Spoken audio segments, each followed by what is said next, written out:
నాశనం చేసుకుంటామో త్వరలో తేలబోతుంది చూద్దాం అన్నాడు ఆయన, ఓ పెద్ద ఆయన. 10 ఏళ్ల క్రితం 11 ఏళ్ల క్రితం నాకు జర్నలిజం మీద విరక్తి కలిగుతున్నది ఈ ఓ 4 ఏళ్ల క్రితం అట్లాగే.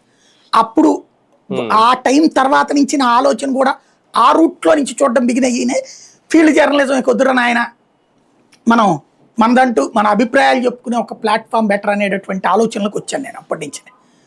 నిజం కళ్ళెదురుగుండా కనబడుతున్నాయి. ఇప్పుడు ప్రత్యక్షంగా ఏం కనబడుతుంది? బురద గుంటలో కూరుకుపోయింది మీడియా. ఇవాళ మనకంటే ప్రజలు చాలా ఉత్తములు.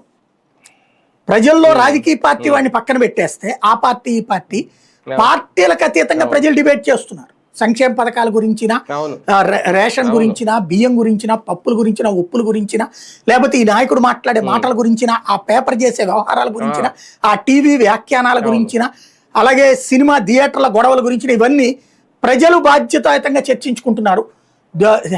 Thanks to God. ఎందుకంటే ధర్మం నాశనం అయిపోతున్న ప్రతిసారి ఏదో ఒక విధంగా అధర్మాన్ని కంట్రోల్ చేయడానికి ఒక కొత్త వ్యవస్థని, ఆల్టర్నేటివ్ వ్యవస్థను సృష్టిస్తాడు. అదే ఇవాళ రోజు సోషల్ మీడియా. ఆ సోషల్ మీడియాలో కూడా ఫేస్బుక్లు, ట్విట్టర్లలో ఈ దాడులు చేసే తత్వం ఉన్నటువంటి వాళ్ళు నాశనం చేస్తున్నా చర్చ ఆగట్లేదు, డిబేట్ ఆగట్లేదు. ఇది ప్రస్తుతం ప్రతి ఒక్కళ్ళు సరే ఇందులో